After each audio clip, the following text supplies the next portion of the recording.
And he was really saddened by me not saying hello to him. Oh yeah, baby. Oh yeah.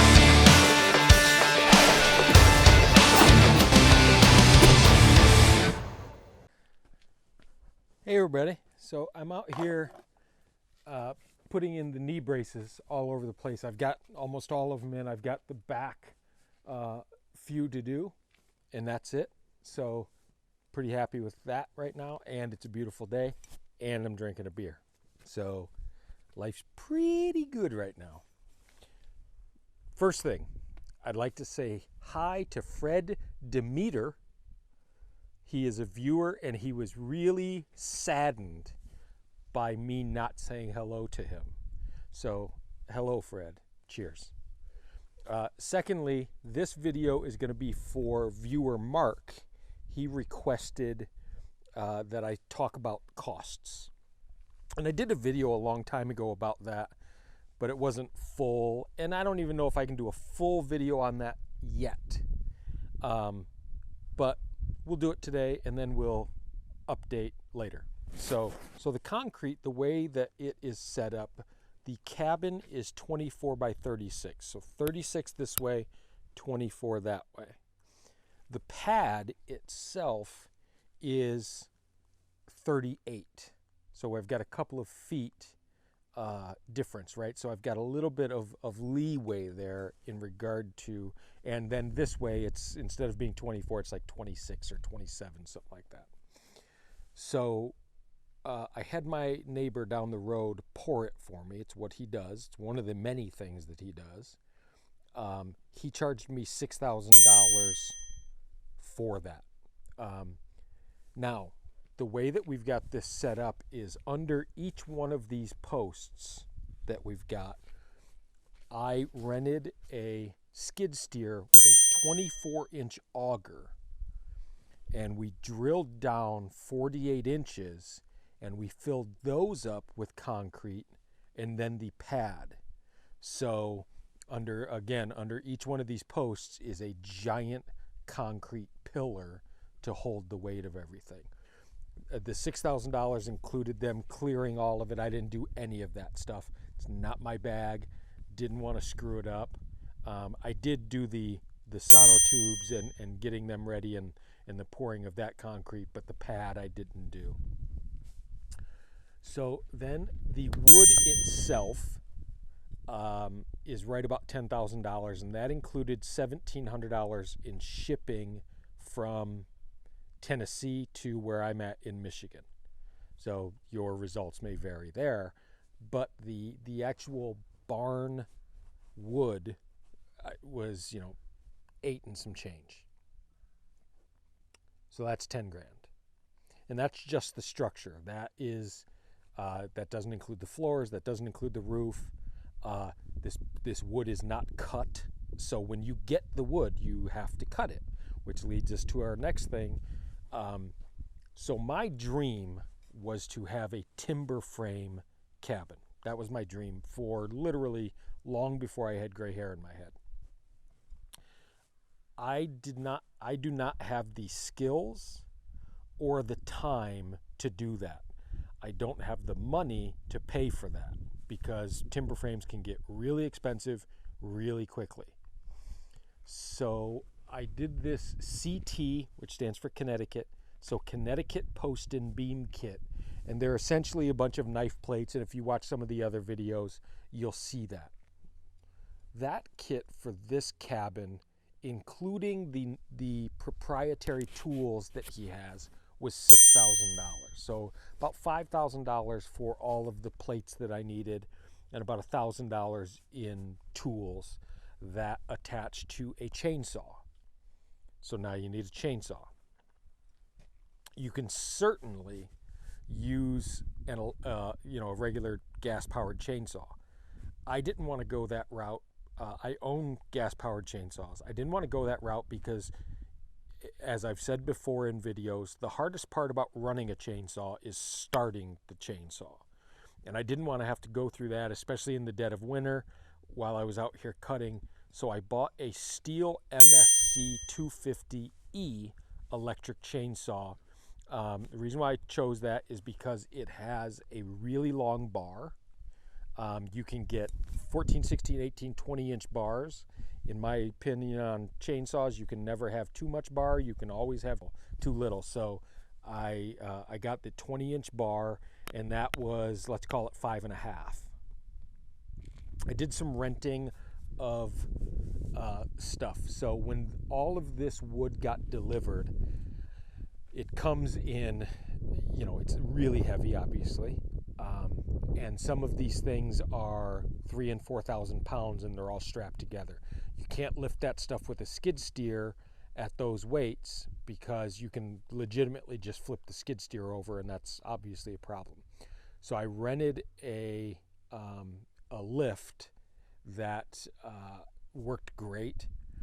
Got that from a place right down the road, about 20 miles down the road actually. They brought it to me and picked it up because I don't have any, that is a heavy piece of equipment. I don't have a truck that can haul that. They brought it to me and picked it up for $250, which was great. Saved me a ton of time. It was really easy to use. I have a video on that, I think, as well. So that is the nuts and bolts of that. So now we start getting into some of the intricacies of the build. The flooring / ceiling up on the second floor and the roof. So let's talk about that. So I'm doing things a little bit differently. If I was trying to save money on this cabin, I could very quickly go in and throw some OSB up on top of these beams, drywall the ceiling here, and be done with it. And that would be my most cost-effective way. It would also be, in my opinion, the ugliest thing I could do. The reason why I built this is because I wanted to see the wood, so I don't want to cover it up. I want it to be the showcase of the cabin. So what I'm doing is I am using 2x6s. So legitimately like the Lowe's 2x6s. I didn't get them from Lowe's, but a Lowe's 2x6 that has been shiplap cut, not tongue and groove, that's been shiplap cut, and I'm going to use that so that when I lay them up there, the floor actually is the ceiling for the first floor and the floor for the second. I'm just going with pine, and I know that that's kind of a weird deal because you typically want a hardwood floor, not a softwood floor. Last year and about 4 or 5 years ago, the first time I had 31 trees cut. When I had those trees cut down, I told the guy, save me enough wood to wrap this cabin. And then the last time I had cut, I said, save me enough wood to use for the flooring. So that saves me money. I don't have to go out and spend $8,000 or whatever that number is on flooring, because I paid for that by letting a lumberjack come in and cut a bunch of trees, and then he milled them into the wood that I need. Because initially, I guess we can backtrack a little bit. Initially,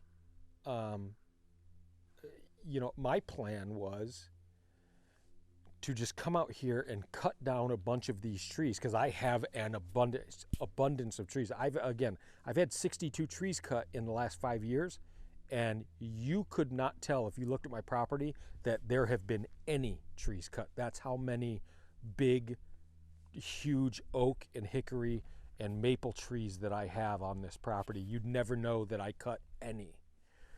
I don't have any pine.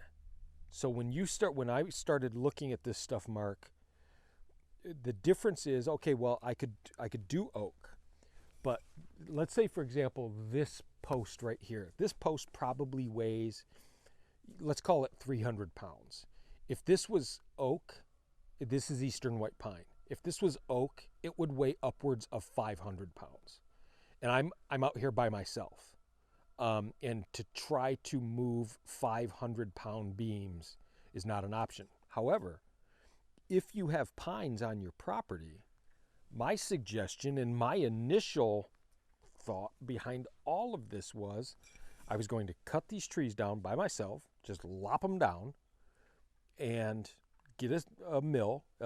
I like a Woodland Mills mill. They make really nice mills. I'll put it in the link just in case you're not familiar.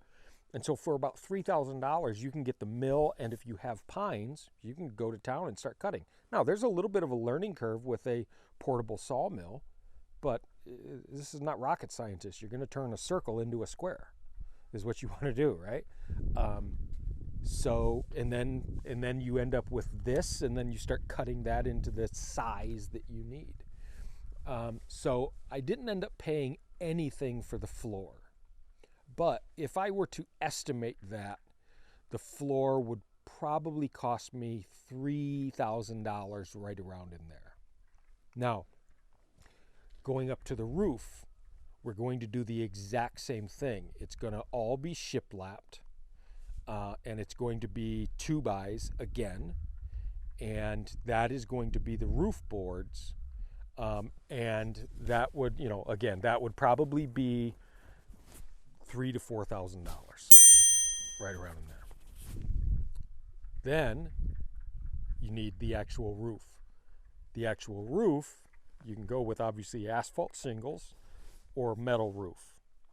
I really love the thought of a metal roof. It just depends on the costs. If the costs outweigh the benefits for me, and I'll get to that in a second, if the costs outweigh the benefits for me, I'm just going to go with that asphalt shingle roof and be done with it. So talking about that cost benefit thing, I can get asphalt shingles that will last 30 years. Look at me. I'm not going to last another 30 years. So I'll let my kids worry about it, right? So there are two types of metal roofing. There's agriculture metal roof, and then there's metal roofing that you would put on a house. Agriculture metal roof tends to leak a bit more, just the kind of the design of it with the screwing and that sort of thing. So you don't, if you're in a barn where you've got cows, who cares? They don't care if there's a drip here and there. But when it's living space, you obviously don't want weather coming in. I haven't priced out metal roofing for that yet. The company that does it around here, I had them do the pavilion, and they did an okay job. But when I had them do the pavilion, by the time I got here, they had already started. And they ran screws right through my tongue and groove. Now, you have to look really hard to see them, but that's not a lot of common sense. There are beams there for a reason, and you ran screws through my tongue and groove. Probably not going to call you again. So that's that. Now, as far as insulation goes, I'm not going to insulate this thing. I'm not going to be out here. So let me give you the lay of the land with all of this. This is not going to be my forever home. This is going to be a place where I kind of shack up when I'm out here working. My house right now is 100 miles away.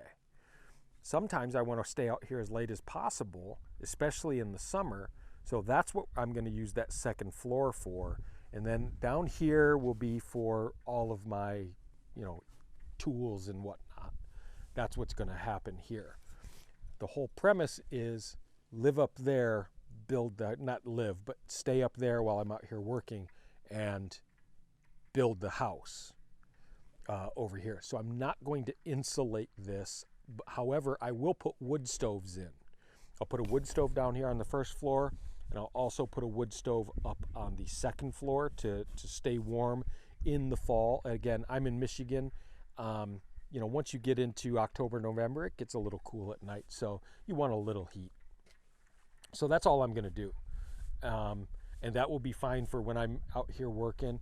I will probably, down here, I'll probably make this one. Up here where the boss, my wife, will be, I'll I'll probably get it a little bit nicer. But down here, I'll just get a 55-gallon drum, throw a door on that thing, pipe it out the side, and done. And obviously got plenty of wood to cut to keep everything warm. So, but that is it. Windows. So there will be 3. I'm not going to do barn doors here. I'm going to end up doing garage doors. I haven't even priced those out.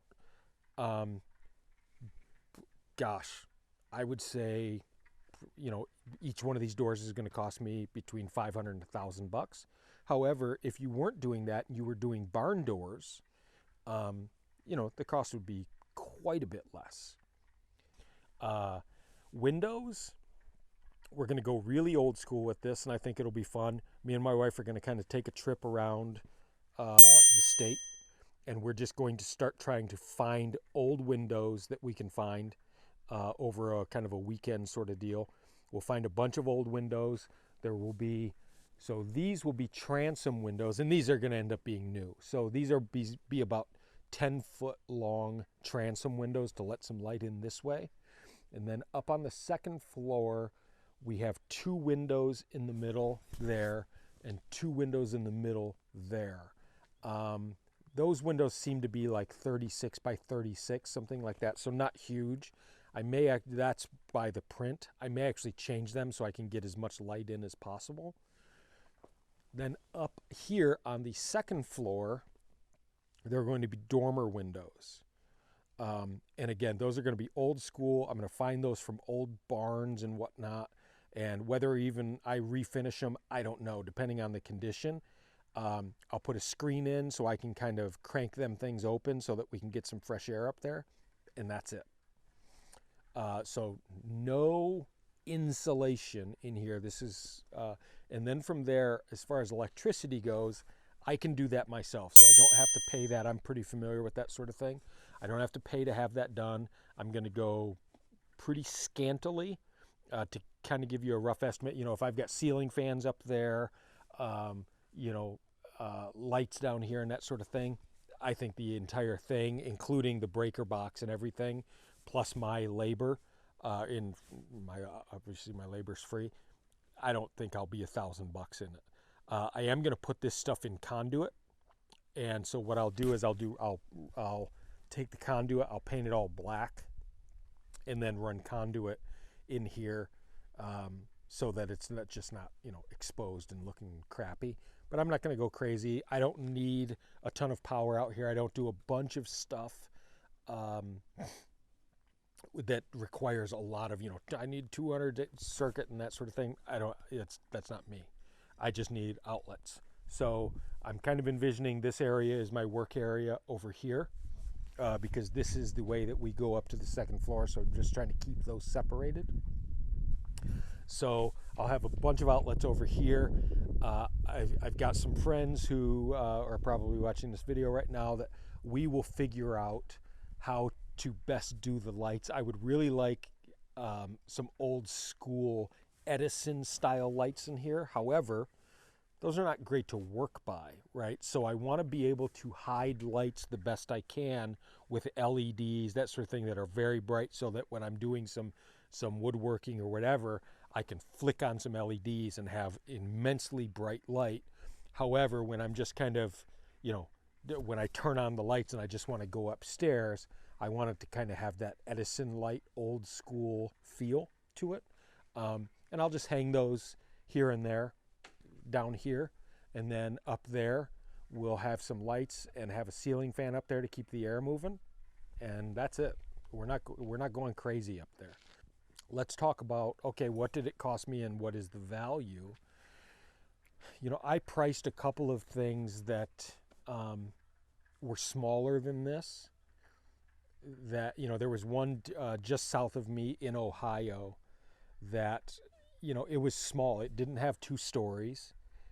It was small, and by the time everything is said and done, it was nice, but it was 50 G's, but that included them coming out and building it and all that sort of thing. But it was $50,000, and I'm going off the top of my head. Obviously here I'm on the video, so I've calculated it and you can see it. But I think that I'm probably at about 25-ish 25 to 30 by the time everything is said and done. It's taken me a lot of time, which I'm a little bit different than most because I can work whenever I want, right? So I'm self-employed, so that gives me the freedom to, and because I'm not dealing with clients per se, my job I can do at 3 o'clock in the morning or 3:30 in the afternoon. It just doesn't matter. So that's it. Hopefully that answered some of your questions, Mark. And if you have more, feel free to ask them in the comments, or like you did before, shoot me an email. I'm happy to help. And again, I've thought about doing this, and maybe you're the same. I've thought about doing this since I've been in my 20s. I've wanted to do this. So now here I am, 50, and I'm finally doing it. And I will honestly tell you, when I'm on my deathbed, I will tell you that this has been one of the happiest times of my life right now, doing this. There was something calling me to do this. And to be doing it right now is great. And again, my buddies watch these videos, so a lot of my buddies said, "Oh, why don't you ask for help, or why don't you do this?" Why? Because that's not what I want. That's not the dream. The dream is for me to do it by myself. This is very liberating when a guy like me, who has no experience whatsoever, I'm comfortable with power tools. Do I have skills? I really don't. I joke about it in some of the videos. I don't have any real skills.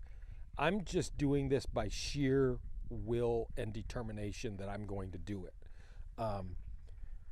And the guys who, you'll see some other guys talking where they're buying $30,000 and $50,000 tractors and stuff like that. That's great, but now you have a $30,000 or $50,000 tractor payment. And some people just, you can't afford that. Well, what I would tell you is don't let that stop you, right? So the lift that you've seen me use in videos, I didn't mention that. That cost me like $250 or $270 to rent for an entire week. I've rented that twice and got this entire cabin in the air, renting that thing twice by myself.